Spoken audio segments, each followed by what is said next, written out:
నమస్తే, welcome to ఎక్లాస్ kitchen. ఇది వచ్చి మిగిలిన గ్రేవీతో, అంటే మిగిలిపోయిన టిల్లీ గ్రేవీతో, అంటే నాన్ వెజ్ గ్రేవీతో ఎలా కూర చేయొచ్చు అనేది నేను యూట్యూబ్లో ఫుల్ వీడియో పెట్టానండి. మీకు ఈ కూర కనుక నచ్చితే మీరు వాచ్ చేయండి. ఇది వచ్చి మిగిలిన నాన్ వెజ్ గ్రేవీతో, అంటే చికెన్ గ్రేవీ కానీ మటన్ గ్రేవీ కానీ ఇలా ఇదైతే ఈ టిల్లీ గ్రేవీ అండి, అందుకే కొంచెం బ్లాక్ కలర్లో ఉంది. దీంతో ఈ గ్రేవీని యూస్ చేసుకొని ఆలు అండ్ ఎగ్స్ వేసి కర్రీ చేశాను. ఎక్సలెంట్గా కుదిరిందండి, చాలా బాగా వచ్చింది. ఇది ఫుల్ వీడియో చూడాలనుకుంటే కనుక ఎక్లాస్ కిచెన్లో వాచ్ చేయండి. అండ్ వీడియో నచ్చితే కనుక సబ్స్క్రైబ్ చేయండి ఫ్రెండ్స్. Thank you.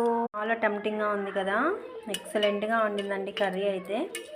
అసలు నాన్ వెజ్ కర్రీల కంటే కూడా ఇదే చాలా బాగుందన్నమాట. సూపర్ టేస్టీగా ఉండే మిగిలిపోయిన నాన్ వెజ్ కర్రీ, అంటే టిల్లీ గ్రేవీతో ఇట్లా ఆలు ఎగ్ వేసి చేశాను నేను. వీడియో నచ్చితే కనుక సబ్స్క్రైబ్ చేయండి ఫ్రెండ్స్.